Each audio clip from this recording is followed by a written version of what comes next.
galera do bem! Mais uma vez a gente está aqui ao vivo. Todo mês a gente tem um encontro, uma live, em que quem está aqui e vocês, a gente pode conversar. E hoje a gente vai falar sobre esse mês, Setembro Amarelo, que é um mês que a gente comemora, na verdade, a prevenção ao suicídio. A gente reflete sobre isso. E é um tema muito importante também para nós que somos espíritas. E hoje a gente vai falar um pouquinho disso. Para isso, a gente está aqui hoje com a Maíse Braga, que enfim, vocês devem conhecer, palestrante espírita, tá em um monte de programa da FEB TV também. Se você ainda não assistiu, assista. E para começar, eu queria que a gente refletisse um pouco, Maíse, que a vida, brincando com o nome do programa, a vida não é mole, mas não é para ser mole, certo? Ou é para ser? É para ser fácil ou é para ser difícil? A vida vai ser sempre aquilo que nós fizermos dela. Nossas escolhas fazem nossas vidas. E é fundamental que nós saibamos disso. São escolhas que vão sempre ter consequências para nós mesmos. E vai depender do nosso humor, vai depender da nossa capacidade de enxergar oportunidades onde, na verdade, as pessoas não enxergam nada. E quanto mais amadurecemos e quanto mais velhos ficamos, é importante que nós tenhamos uma memória positiva, de olhar para trás e poder dizer: eu passei por tanta coisa, vivi dias difíceis como todo mundo vive, mas em algum momento algo surgiu e eu superei e continuei. E isso mais tarde, na nossa maturidade e na nossa velhice, é muito importante. E é aquela coisa, né, da gente olhar para trás, e mesmo que a gente tenha visto que tal coisa do que eu fiz foi errada, foi equivocada, mas eu aprendi com isso, né? Isso é importantíssimo. Às vezes nem a questão de nem se arrepender, porque sabe que aquilo foi necessário, né, para o nosso crescimento. Sim, arrependimentos sempre existirão, mas existe aquela certeza de que você se tornou também um pouco melhor porque você viveu aquilo. Sim, viveu os erros, foi necessário, né? As coisas que não deram certo, que na verdade as coisas que não dão certo nos ensinam muito mais do que as que dão. É verdade. Embora sejam difíceis de aceitar. Pois é, pessoal, o que vocês acham sobre isso? De fato, a vida não é mole. E se você tem alguma história para contar pra gente, ou uma pergunta para fazer pra Maíse, porque provavelmente eu não vou saber responder, Até parece. Comenta aí, fala com a gente. A ideia é que seja um bate-papo. Só uma dica, quando vocês forem comentar, comente no vídeo que está publicado no perfil do Minha Nada Mole Encarnação do Facebook. Se alguém compartilhou esse link nas suas páginas e, né, no seu perfil pessoal, é ótimo, porque é muito bom que mais gente esteja assistindo, mas os comentários que vocês fizerem nessas páginas a gente não tem acesso. Então, para falar com a gente, pra gente ler o seu comentário aqui, manda na nossa página, beleza? Qual é a visão do Espiritismo sobre o suicídio? Como nós sabemos que a vida continua além da morte física, que apenas o corpo perece, e há relatos infindáveis de almas que viveram a situação do suicídio, e é claro, o arrependimento sempre existe do outro lado da vida. Porque muitas vezes o suicida considera que a morte, na verdade, vai ser a solução. Sim, vai resolver os problemas. A maioria das pessoas que se mata não crê de verdade na continuação da vida.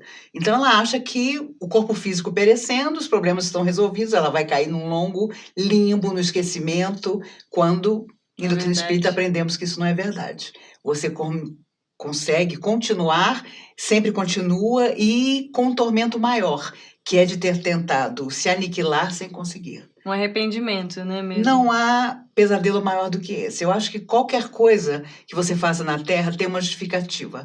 Mas a gente percebe que o suicídio não. Porque ele é realmente assim, a desistência, embora não seja o fim. Porque você vai ter que voltar, você vai passar por um processo doloroso no mundo espiritual.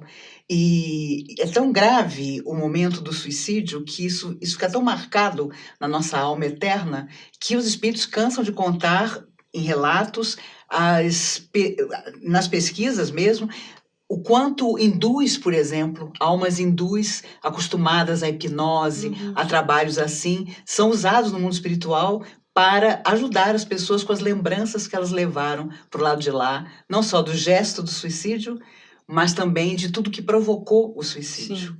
E a verdade é que o último momento é sempre o da sobrevivência. Então, no último instante, você não pode mais voltar atrás, mas o seu instinto permanece. E esse é um grande sofrimento, Sim.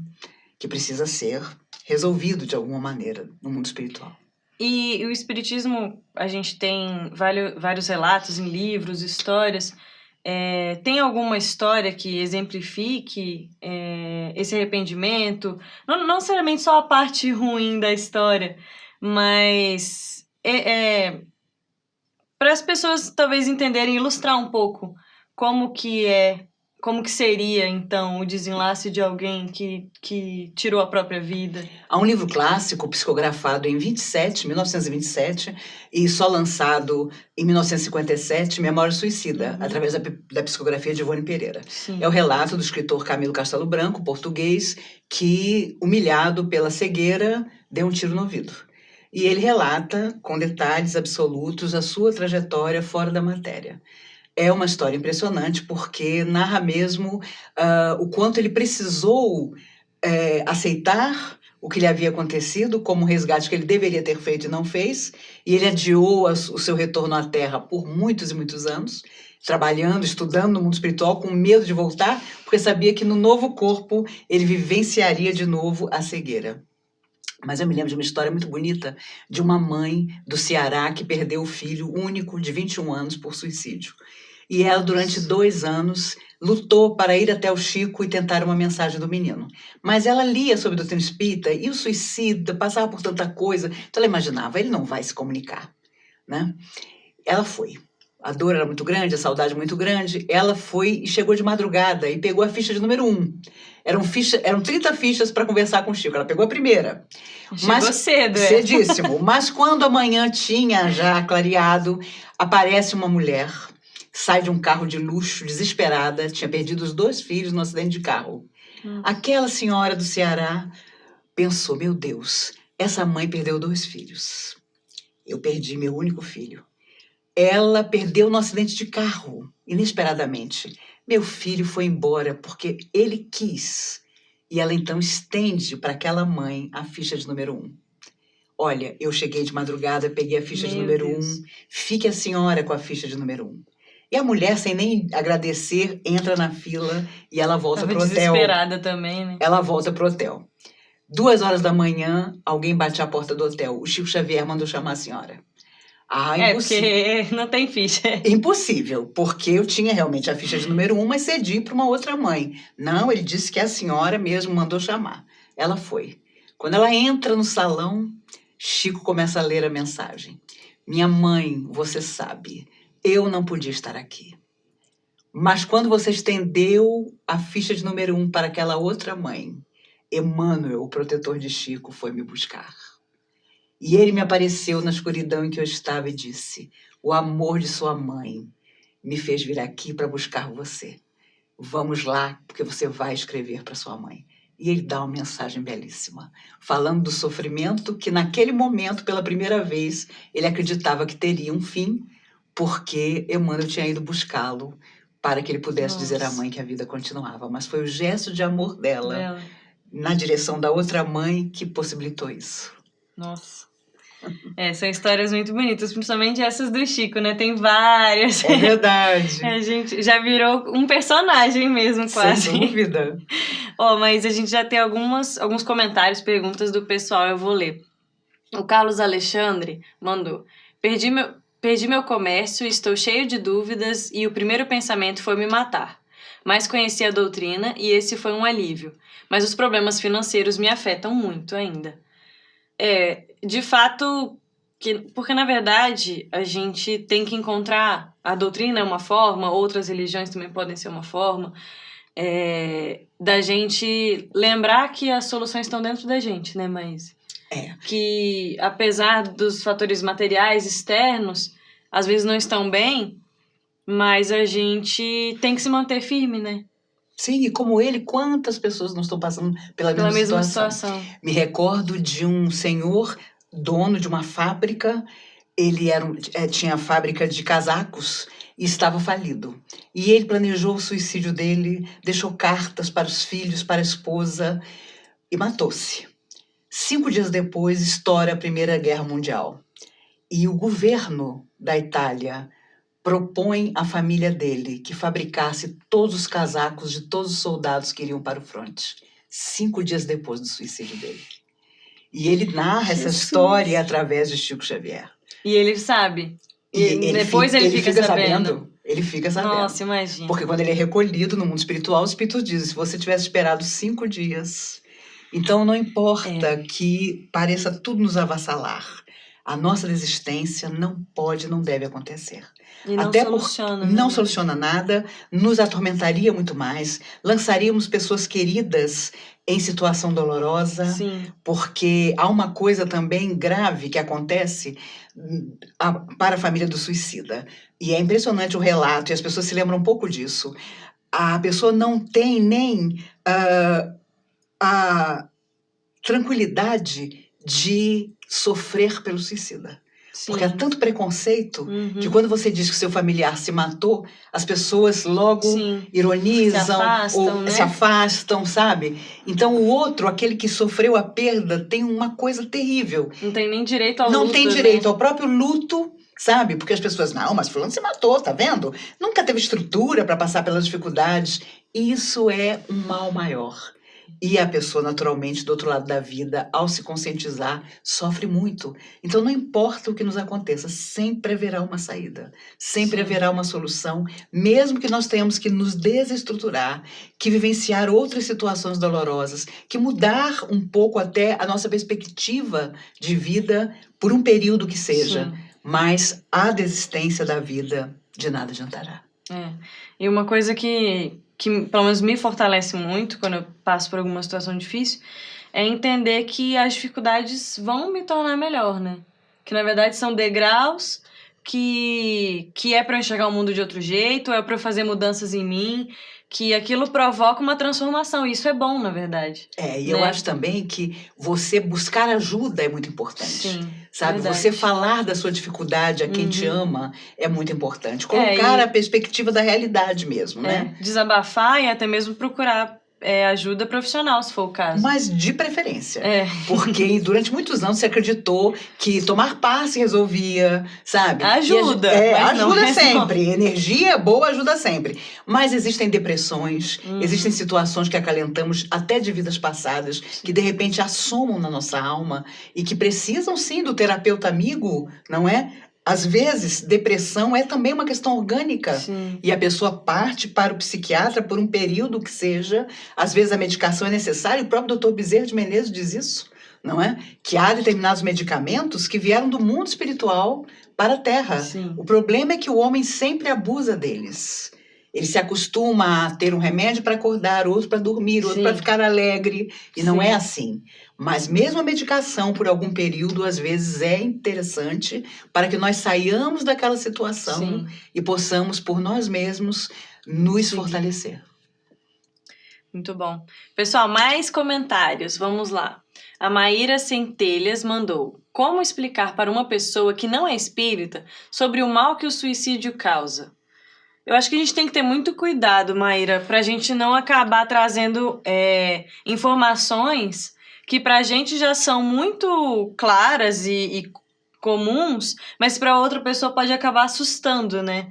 Às vezes detalhes sobre o que uma pessoa que se mata pode passar, isso pode ser muito doloroso ou assustador, né? Mas existe também, em todas as religiões, o suicídio é um fracasso, não é?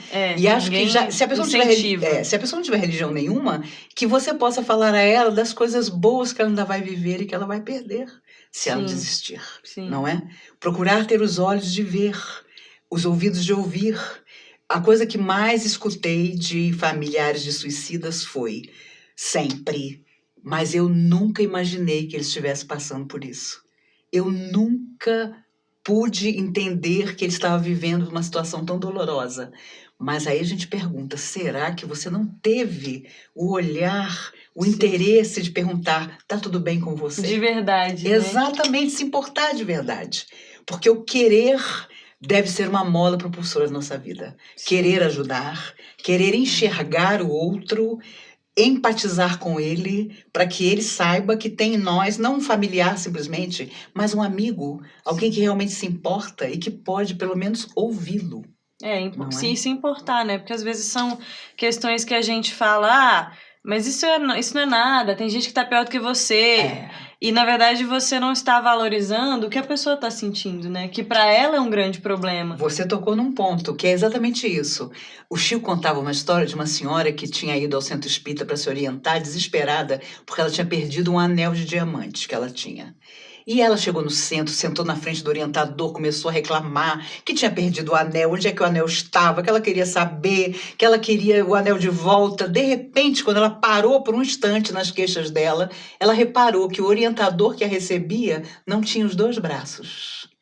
O Chico gostava de contar essa história para nos dizer que, sem dúvida, nós adoramos imaginar que o nosso problema é o máximo, é algo atormentador, que ninguém passou, mas nós temos que nos colocar na posição de quem... Meu Deus, eu estou passando por essa dificuldade, é porque essa dificuldade surgiu na hora em que eu posso solucioná-la. Tem isso, né? Aquele ditado, o frio vem conforme é o cobertor. E, ao mesmo tempo, respeitar o outro que, aparentemente, está sofrendo por uma bobagem. Para ele é importante, para nós que já superamos aquilo, vira uma bobagem. E ter essa confiança mesmo. Outro dia eu estava conversando com o pessoal e a gente estava falando, né, sobre isso. Porque se aparece uma dificuldade na nossa vida ou algo que a gente tem que superar de alguma forma, é porque Deus confia que a gente vai resolver. E a gente estava até brincando, não é qualquer pessoa que confia, Deus confia que você vai resolver aquilo. Então, assim, você tá praticamente garantido, é só você se esforçar e realmente acreditar, porque...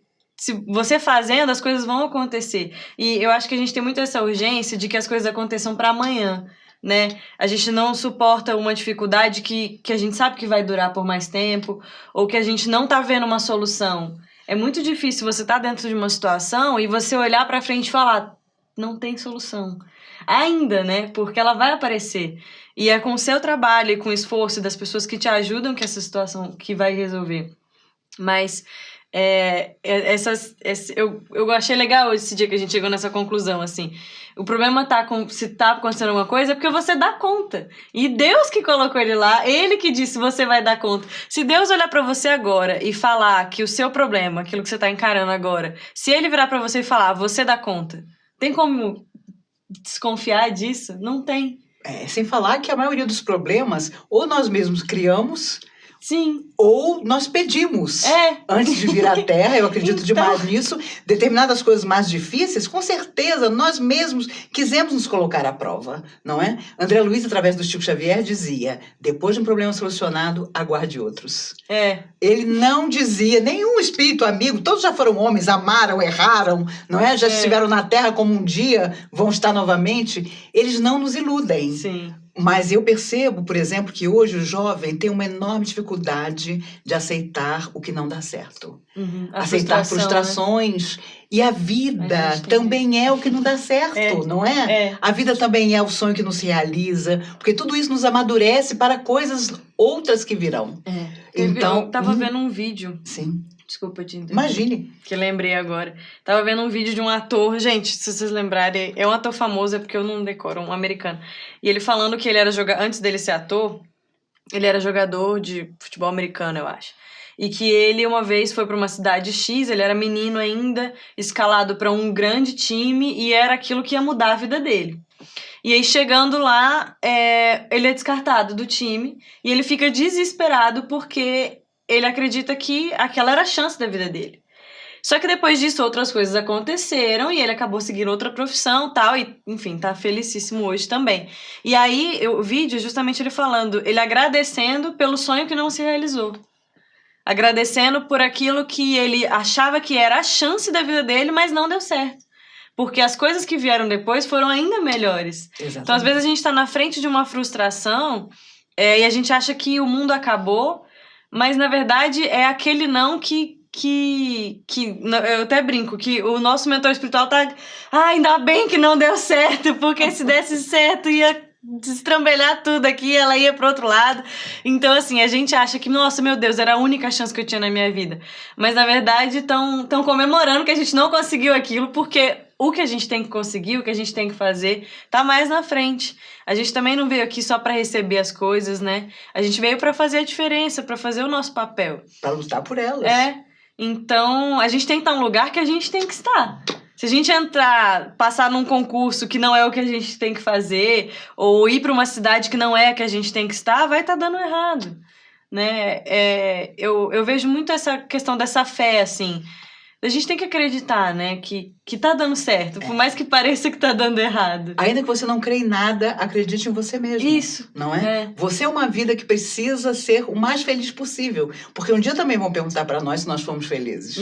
Não é? E é importante que sejamos felizes e nas nossas horas de infelicidade procurar, como uma formiga, guardar energia e criar luzes e pensamentos positivos que mais tarde nos agasalharão. E, é claro, muitas vezes tendo o olhar do outro e ajudando o outro antes que o socorro venha para nós. Não desistir do socorro ao outro. Porque é como você, no fundo, entrar num banco, não ter conta nenhuma lá e pedir um empréstimo. Na nossa hora difícil, nós podemos orar, podemos pedir, mas tem que haver um mínimo de merecimento ou de esperança para que nós possamos realmente obter. Os espíritos contam que há pessoas tão maravilhosas na Terra que elas não podem nem ficar gripadas, porque os espíritos que as cercam vão até as altas esferas do mundo espiritual e dizem: olha, fulano está gripado. Vocês têm que dar um jeito de fulano melhorar, porque fulano é ótimo. Então vejam que tem torcida, tem torcida. Gente, não é o caso. Exatamente. Tem torcida de gente que nos apoia e que vai lá e diz: não, olha, a vida dele tem que melhorar. Mas também existe outro lado, da turma do deixa disso, como eu chamo, né? Deixa disso, pra que você vai ser bom? Pra que você vai fazer alguma coisa boa? Fica aí no seu egoísmo. Todo mundo vai montar em você, isso não vale a pena. Já ouviram isso? Já ouvi isso? E sabe, nossa, tem muito isso. Nossa, fulano é bobo, fulano quer ajudar todo mundo. Né? Fulano é fácil de ser passado pra trás. A bondade fica parecendo uma coisa tola que você carrega no coração. Quando ela é, sem dúvida, sempre o fio condutor de todas as coisas boas que podem vir a nos acontecer. E aquele que faz de bobo alguém que está sendo bom, a responsabilidade disso é daquela pessoa e não de quem foi bom, né? Exatamente. As pessoas culpabilizam a pessoa errada. Se você lesou alguém, o problema é seu. Né? Se o outro te lesou, o problema é dele. Fica tranquilo. Exatamente. A Edilane Odete mandou pra gente assim: por que muitas famílias são mais acometidas que outras? É algo que é transmitido? Não, na verdade, às vezes, almas que são frágeis e que têm tendência à desistência se unem numa mesma família, não é? E dependendo da psicosfera daquela família, há sim um contágio de desesperança, de tristeza, de vibração mesmo, e de atitude perante a vida que pode sim contaminar, principalmente os mais jovens da família.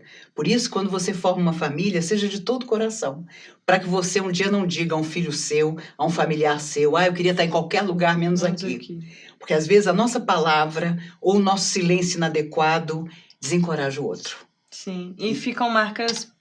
Exatamente. Por um bom tempo. Não vou dizer para sempre, porque a gente sabe que não é para sempre. É verdade, mas por um bom tempo nós às vezes conseguimos influenciar negativamente um ambiente ou às vezes as pessoas que amamos. E aquela relação, né? Exatamente. Fica bem fragilizada. É verdade, é verdade. E ela mandou uma outra pergunta. O suicídio tem perdão? Sempre. Nós é que não nos perdoamos. Talvez sejamos os últimos a perdoar. Os únicos, provavelmente. Porque sempre haverá alguém que nos ame e que entenda o nosso gesto. Mas nossa alma não aceita. Por isso, quando na pergunta 621 do Livro dos Espíritos, Kardec perguntou: onde estão gravadas as leis de Deus? Os Espíritos responderam: na consciência. Para que não importa se com religião, sem religião nenhuma, sabíamos dentro de nós o que era certo e o que era errado. Está em nós. Então, a espiritualidade nos perdoa, os familiares nos apoiam com suas orações, nós somos recolhidos nas regiões do infinito para novos procedimentos, para um futuro retorno à Terra, mas nós queremos as consequências. dos gestos que praticamos. Então, às vezes, a enfermidade, Sim. às vezes, as limitações físicas numa outra vida, sempre para nos lembrar. E os espíritos dizem que 100 anos, às vezes, não são suficientes para um resgate. Então, há pessoas que depois das primeiras vidas após o suicídio, altamente sofredoras, ainda trazem depressões que precisam ser combatidas e corrigidas, ainda trazem tendência ao isolamento. E nós temos que olhar as pessoas que estão à nossa volta, nossos filhos ou tutelados, observando o que existe neles de frágil, de necessitado, que nós podemos ajudar para que eles não pensem em desistir da vida quando ainda há tanto para realizar. E as pessoas, às vezes é sutil, mas existem esses sinais, né, Maíse? Sempre. O isolamento que você falou. Sempre. Uma tristeza que não passa nunca, sabe? Às vezes até com as coisas bobas. Assim, final de semana tá chegando, o que você vai fazer? A pessoa, nada, eu não tô nem aí. É verdade. Né? E hoje tem um agravante.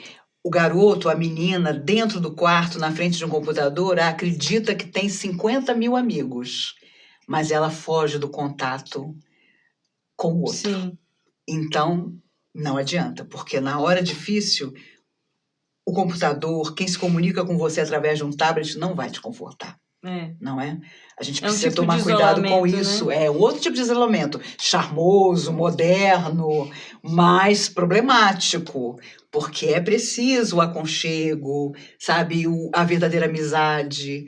Você se tornar amigo, não simplesmente exigir a amizade alheia, não é? Sim. Nós queremos sempre ser amados, mas amar Sim. é complicado. Fazer concessões. Exatamente. Se deixar um pouquinho também. Exatamente. A Cláudia Cristina dos Santos mandou pra gente o seguinte recado. Eu tentei suicídio várias vezes e, logicamente, não obtive sucesso, pois estou aqui falando com vocês. O que pode ter acontecido para eu não ter tido sucesso nessas tentativas? Logicamente, eu só consegui estar viva até hoje por conta do estudo da doutrina e dos trabalhos que eu faço de caridade no Lar Espírita, o Caminho da Família Unida, aqui em São Paulo. Que felicidade para você ter tentado e não ter conseguido. Não é? Com certeza, no último instante, algo aconteceu sempre para mantê-la ainda no corpo. E você tem um caminho certo aí, que é fazer um trabalho no bem. Às vezes, nós, no fundo, não queremos morrer. E é complicado, porque nós não vamos morrer nunca. Sairemos da morte quantas vezes forem necessárias, da vida jamais. Então, todas as vezes que somos frustrados na nossa tentativa de ir embora pelas nossas próprias mãos, com certeza, em algum instante, a proteção aconteceu. Algo em nós, e a gente no deu último ouvidos, instante, né? foi mais importante do que a nossa desistência. É um privilégio, porque nem todo mundo consegue. Então, feliz de você se seguir ainda na tentativa de ser feliz, porque todos nós estamos tentando sempre.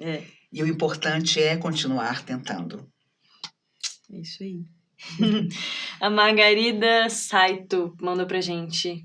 Gratidão direto do Japão. Olha, até rimou. Legal, Margarida, muito bom a gente ter aí as pessoas assistindo a gente do mundo inteiro, mas olha a gente tá embaixo. chique. O Rabelo, Saldanha é esse? As duas são muito boas, sou fã, abraço da Califórnia. Olha, gente, estamos internacionais, vocês são lindos. A Marli Toledo mandou. A minha mãe tem 84 anos e é lúcida. Porém, toma muitos medicamentos para a síndrome do pânico. E ultimamente ela diz que tem vontade de morrer e pensa até no suicídio. O que faço? Converse muito com ela e busque toda a ajuda possível, porque é muito comum que, na idade da sua mãe, a pessoa realmente olhe para trás e pense em suicídio. A síndrome do pânico provoca isso também. Sim. É um sintoma. Então, por quê? Já são 84 anos, ainda há para viver, mas a maioria da tarefa está cumprida. Então, é a hora de simplesmente aproveitar. Abrace muito, beije muito, faça muitas coisas boas ao lado dela, fale a ela da importância que ela tem na sua vida e na vida de tantas pessoas. E com certeza, imagine, se ela viver mais de 16 anos, ela vai chegar aos 100. mas 16 anos é um relâmpago na eternidade. Passa depressa demais.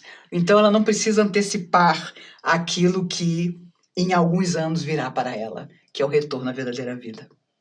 E tem essa questão da utilidade, né, mães? Eu vejo verdade. isso, sim, tanto nas pessoas com mais idade, quanto nos mais jovens também.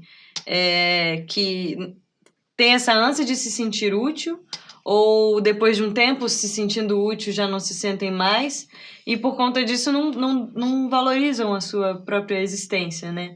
No verdade. sentido de, pra que eu tô aqui? Eu não sou ninguém, eu não tenho nada, eu não ajudo ninguém, eu não faço nada por ninguém. É verdade. Por isso, o respeito às pessoas mais velhas e até estar com as pessoas de onde nós viemos é obrigatório. Porque nós temos que nos lembrar também que foi daquelas pessoas que nós renascemos, o quanto de respeito nós devemos ter a elas, de admiração pelas lutas que viveram. Imagine uma pessoa de 84 anos vivendo nos dias de hoje. Ela veio de uma época completamente diversa, diferente. um mundo absolutamente diferente, Verdade. onde inclusive havia valores e respeito a valores que hoje parecem difusos. Então não é fácil envelhecer nos dias de hoje, estar idoso, porque o mundo de tal maneira se aperfeiçoou em determinados aspectos, mas retrocedeu em outros. Então é complicado para a pessoa. De repente, sonhos não se realizaram, a humanidade não ficou muito melhor como ela imaginava. Se não arrepende é? de alguma coisa. Exatamente, o arrependimento natural sempre virá. Mas o importante é que essa pessoa seja valorizada pela história dela, ou até pelas coisas que não deram certo, mas ela continuou, Sim, não é? sim. E familiares e amigos têm um papel importante nisso. Não é? No dia que todas as civilizações, que todos os países amarem, protegerem, respeitarem os seus idosos, o mundo terá mudado completamente. Infelizmente, hoje ainda não é Não, assim. e ainda vai demorar. Bem diferente, O Dilvo Santana mandou: estou assistindo e, claro, adorando o bate-papo. Um abraço para vocês. Um abraço, Dilvo. E o Gessé Queiroz mandou pra gente: o suicídio, quando é causado por influência do assédio, mesmo sendo por ordem kármica, existe uma espécie de socorro imediato por parte dos trabalhadores do Cristo? Somos sempre... Sempre, né? Somos sempre socorridos. O problema é que, às vezes, nós não percebemos, não enxergamos o socorro.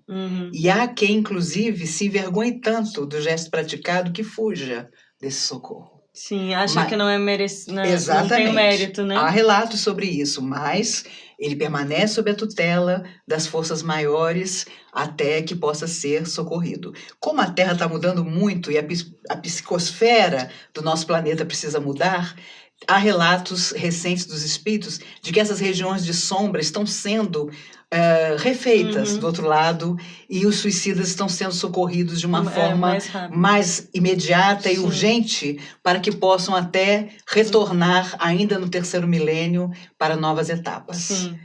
É uma pergunta que não apareceu aqui, mas acho que foi feita em uma outra oportunidade. Os espíritos que cometeram suicídio, eles sempre têm que encarnar compulsoriamente, ou alguns conseguem, no plano espiritual, fazer uma avaliação? Você citou o caso do... Camilo. Ele adiou o máximo que pôde, mas veio. E cego. Então, os espíritos dizem que há coisas que nós só podemos solucionar na carne, e o suicídio é um deles. Entendi. Por mais que você fique muito tempo desencarnado, e o suicida geralmente não consegue, porque ele se sente abetado pelas lembranças, então ele pede para voltar rápido, assim que possível, numa vida, claro, imediatamente bem dolorosa, depois as coisas vão amainando, né? Os espíritos contam, por exemplo, que quem tem bronquite asmática teve, com certeza, um suicídio há várias encarnações passadas por enforcamento. E ainda muitas vezes a bronquite asmática é reflexo ainda daquele gesto de 300, 400 anos atrás. Sabe? Para você ver como... para você ver tem como... muita gente com bronquite. Não são todos os casos, mas que existem casos, existem. Então, o nosso corpo renovado ainda traz a alma no seu inconsciente com remorsos em que determinadas tendências a determinadas enfermidades ou a questões, inclusive emocionais, psíquicas, estão relacionadas a suicídios de ontem. E o Espiritismo traz uma categoria, digamos assim, que eu acho que difere um pouco de outras religiões ou de outras explicações, que é o suicídio indireto, Sim. né? Que é um suicídio que, às vezes, a gente não percebe que está cometendo, mas que aos poucos a gente... como é que eu posso falar? Comete. E traz o fim dessa encarnação Sim, um pouco mais cedo, sim, abrevia, né, sim. o fim da encarnação. Sim. Que são hábitos, costumes de Sim, alimentação. sem dúvida. Cuidado com o corpo mesmo, Sim, né? aham. E a gente tem responsabilidade sobre isso. No fundo, se nós soubermos que o corpo é empréstimo, que é templo divino, que é o nosso carro, não é? É a nossa morada, é o nosso hospital, nós o veremos sempre com mais respeito. Emmanuel contava, através do Chico, que quando você morre, desencarna fumante, você leva 11 anos do outro lado da vida para retirar do seu perispírito todos os elementos de um cigarro. De um cigarro. Não estou falando de drogas, né? Mas de simples cigarro. 11 anos. Para você tirar do seu perispírito eterno todas as nuances dos venenos de um cigarro que você teve durante toda a vida, sim, o hábito, né?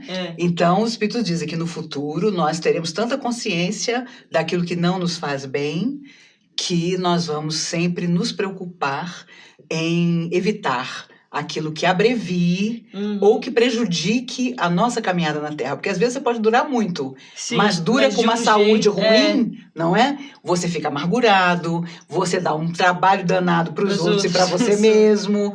Então, com o passar do tempo, com certeza nós teremos essa conscientização. Embora haja coisas deliciosas da vida que, infelizmente, hoje os médicos dizem que não fazem bem e a gente vai cortando tudo aos pouquinhos, né? E um dia, através de gelo e alface, nós seremos felizes. Porque acho que são as únicas só coisas vai sobrar isso. Só vai sobrar isso. E quando não entrar logo na sopa... de ectoplasma, né? É verdade. O espírito de Luiz Sérgio diz: aproveitem, ele fala brincando, claro, aproveitem na terra, porque desse lado só tem caldinho reconfortante. Aí, galera, já não. Mas é bom a gente ir treinando pro choque claro, não ser assim nada. Tão grande. A Miraci Figueiras mandou pra gente. Gosto muito das palestras da Maís, mandou pra você. Imagine, então, obrigada, minha amiga. A gente vinha conversando antes sobre essa questão de ter as dificuldades, porém isso não ser um motivo o suficiente para desistir, né? E eu acho que a gente pode se basear em histórias de pessoas que tiveram, sim, grandes dificuldades, como você já contou algumas, mas seguiram em frente, né? E eu vejo que dessas histórias sempre tem uma motivação maior, seja a própria família, ou um sonho a ser realizado, ou assim, a fé em alguma coisa. E não existe receita de bolo, né? Mas a gente tem que encontrar dentro da gente uma motivação para acordar, para fazer diferente. E assim, ninguém tá exigindo que as pessoas sejam felizes 100%.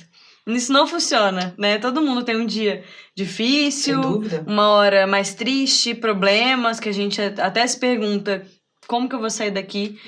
Mas ainda assim, nessas horas, a gente tem que criar dentro da gente uma força, né? Maior. Sempre. E essa força que nos alimenta é a mesma que nós tivemos para programar voltar mais uma vez, a dos nossos protetores espirituais, anjos da guarda, não importa o nome que nós demos a eles, e que secretamente, em sussurros, durante as nossas horas de sono, nos buscam para nos incentivar. Quantas vezes a gente foi dormir com um problema e acordou ainda com o problema, mas com uma vaga esperança de que aquilo vai se solucionar.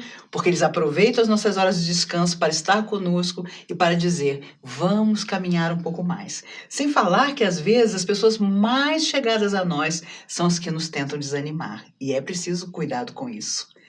Se observarmos, muitas vezes, todo dia, alguém nos convida à desistência. Nos cabe sempre não desistir. Se os grandes homens, os grandes cientistas, os pesquisadores, aqueles que trouxeram progresso para a humanidade, tivessem desanimado, nós ainda estaríamos na Idade da Pedra. Não é mesmo? Então, as futuras gerações e esses jovens de hoje, essas crianças que estão voltando, com certeza farão a Terra muito melhor do que ela é. observando, inclusive, o quanto as coisas não deram certo toda vez que o homem tentou fugir dele mesmo, fugir da sua responsabilidade de amar, de acreditar, de não desistir, enfim.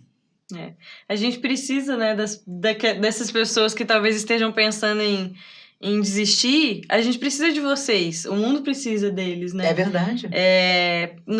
Ninguém veio aqui por acaso, ninguém está nesse momento de uma fase de transição em que a gente levanta tantas crises, né? Parece que pega o tapete com aquela poeirona e balança e não vê mais nada, mas todo mundo que está encarnado aqui agora com a gente tem uma necessidade, tem um motivo, a gente precisa de vocês aí.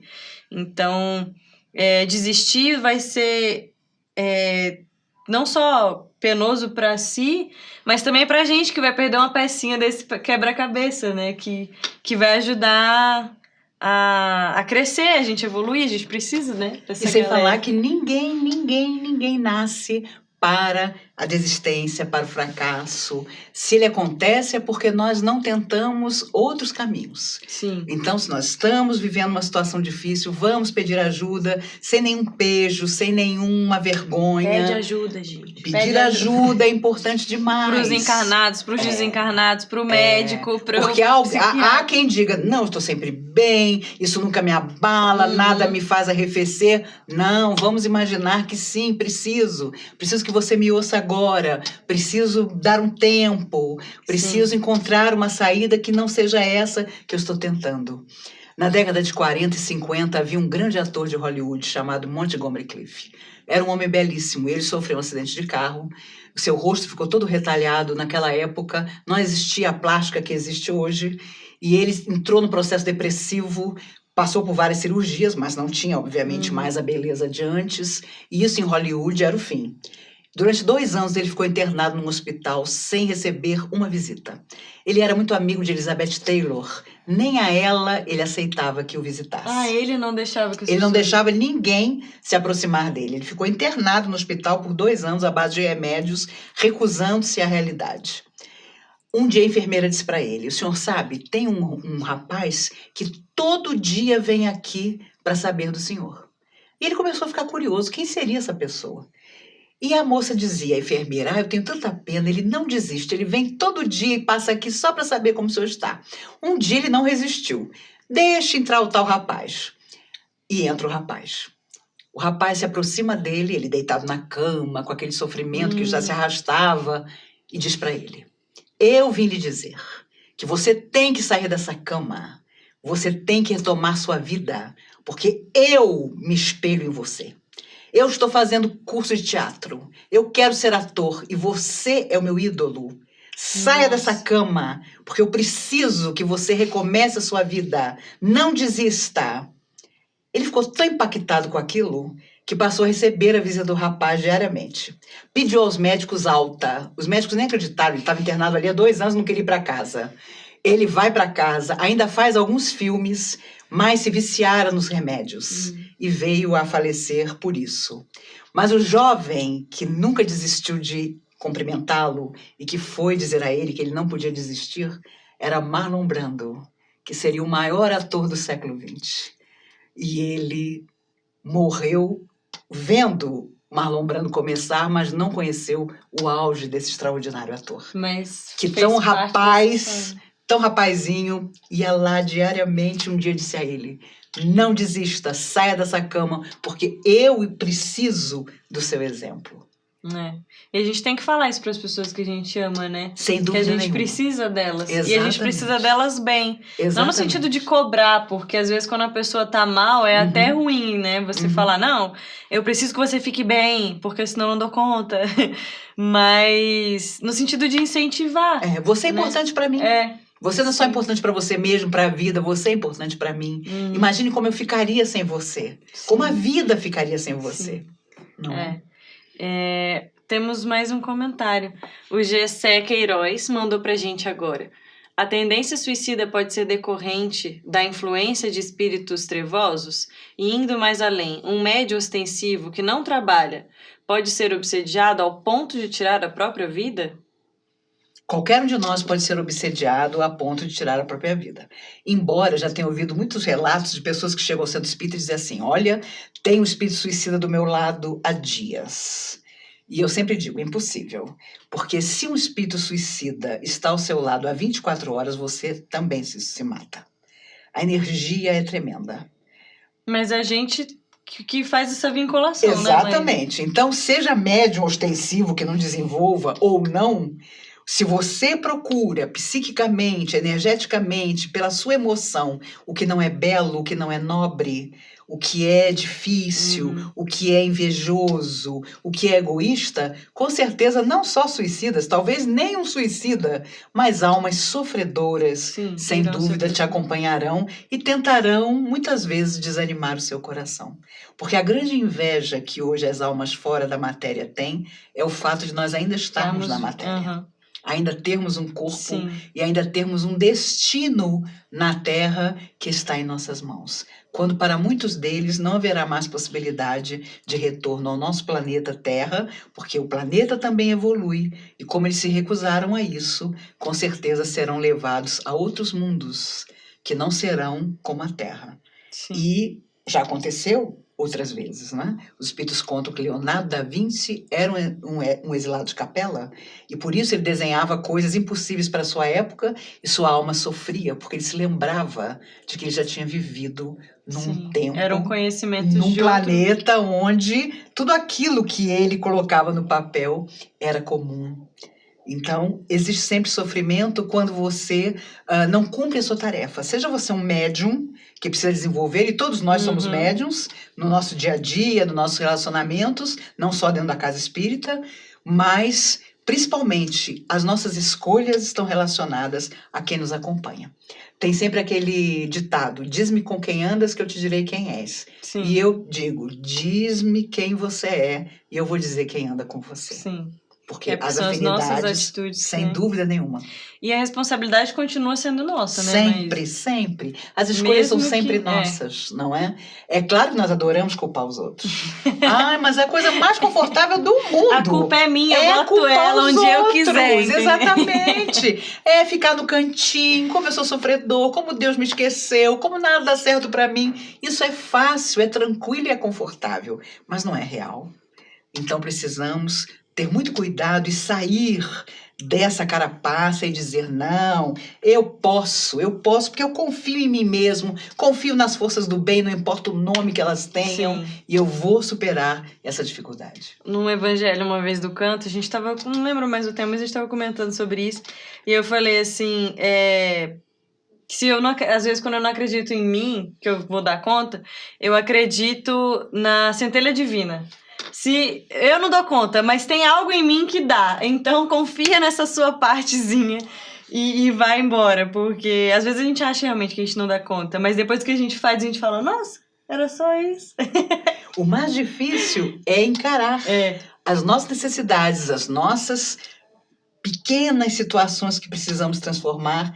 O Chico costumava dizer que às vezes nada dava certo, mas no dia seguinte, de manhã cedinho, ele sentava na beirada da cama e dizia, Senhor, aqui estou eu mais uma vez. E é assim que a gente deve pensar todo dia. A gente falou bastante sobre procurar ajuda médica, profissional, que claramente é necessária em muitos casos. E tem que avaliar realmente se isso não vai te ajudar, se você está passando por alguma dificuldade. Não descarte essa possibilidade, né? Mas o movimento e o centro espírita também tem um papel importante, principalmente no acolhimento dessas pessoas, né? É verdade. Que se sentem tristes, que se sentem isoladas. Eu vejo que os movimentos de juventude, religiosos no geral, têm um poder muito grande de agregar o jovem, né? E de mostrar para ele que ele tem um grupo, que ele tem um lugar, que a fé dele faz sentido. Queria te perguntar, como você acha que a gente pode ajudar ainda mais essas pessoas? Qual é o comportamento que a gente deve ter? Ou até com as famílias que passaram por uma situação de perder alguém e que estão procurando informação, ajuda, auxílio? Um suicídio na família adoece a todos. Porque é óbvio que a pessoa sempre se pergunta como é que estava desse jeito e eu não percebi. Uhum. Por que ele não me pediu ajuda? A culpa, né? Principalmente de pai, de mãe, né? Como é que eu não enxerguei? Como é que ele não falava nada? E há duas coisas preocupantes. De tempos para cá, as pessoas fogem da vida sem deixar uma explicação. Um bilhete, nada. E a outra coisa, quando eu tenho ouvido muito relatos assim, nossa, fulano era maravilhoso, fulano escutava o problema de todo mundo, fulano era procurado por todo mundo que tinha problema. Você aparecia com problema, fulano lá estava para ouvir o seu problema. Mas essas pessoas também se matam. Então é preciso muito cuidado, porque nós temos que ter uma renovação psíquica muito cuidadosa, que qualquer casa religiosa pode e deve proporcionar. Entretanto, a fé só não basta. É preciso uma modificação interior, é preciso sim, muitas vezes, a ajuda de um terapeuta, de que a família faça terapia junta, porque às vezes o problema não é só da pessoa, não é? As pessoas dizem, não, fulano sempre pareceu que ia acabar se matando. Isso não é verdade. Há muita gente que não demonstra nada, que não dá nenhum sinal. E, no entanto, acaba cometendo o gesto. Então, é preciso ficar de olho. A cada 40 segundos no mundo, alguém tira a própria vida. E é preciso que a sociedade discuta mais sobre isso. Sim. Porque há uma grande hipocrisia. Esse assunto não se fala, imagine, ninguém deve pensar nisso, isso é pecado, mas existe cada vez mais. Então, o que não se discute, não se soluciona. Todas as religiões, todas as entidades deveriam, as famílias, discutir sobre isso. Por que desistir? Não é? O que se propõe com a desistência? É triste demais não seguir em frente. Não importa quais sejam as circunstâncias, vamos tentar um pouco mais, dar um passo à frente, não é? Thomas Edison, com aquela lâmpada que nunca se acendia no meio da mesa, e numa madrugada ele exausto, o seu melhor amigo diz, desista agora, porque eu já tenho aqui num livro anotado as 700 experiências que você fez que não deram certo. Ora, era o melhor amigo. Mas Edson, naquela última esperança, diz a ele, agora é que eu não vou desistir. Porque você já tem aí as 700 coisas que eu fiz e que não deram certo. E 2 noites depois, a lâmpada se acendeu pela primeira vez e mudou a face do mundo.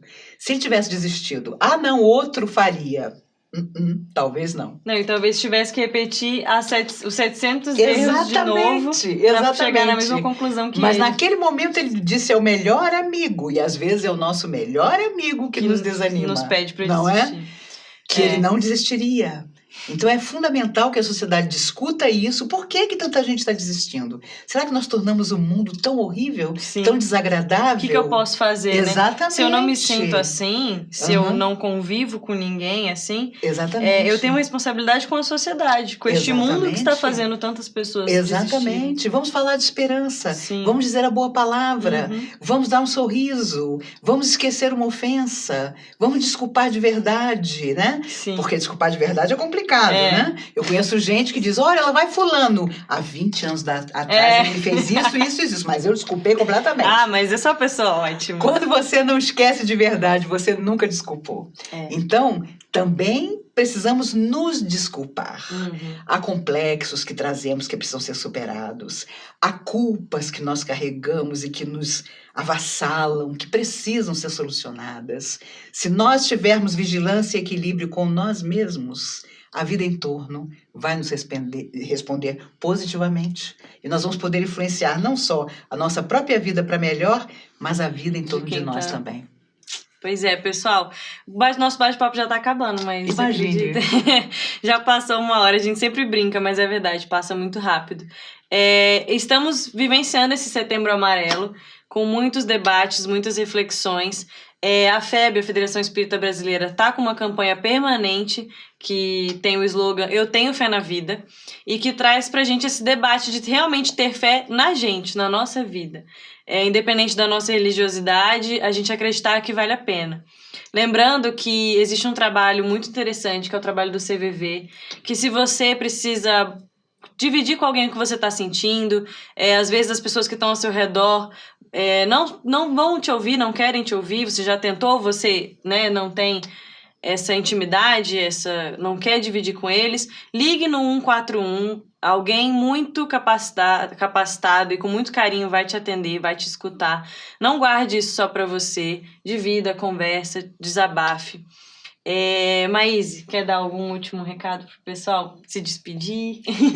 Eu me despeço muito feliz por mais uma vez ter a oportunidade de falar sobre um tema que me é muito caro, que é a questão do suicídio. É importante demais que nós discutamos sempre isso, principalmente entre os mais jovens, para que a esperança não morra nunca. E principalmente também para ter aqueles olhos de enxergar. Hoje, nas escolas particulares e públicas do Brasil e do mundo, adolescentes de 11, 14, 15 anos se automutilam. E isso é grave, porque não é matar-se, mas é morrer aos poucos.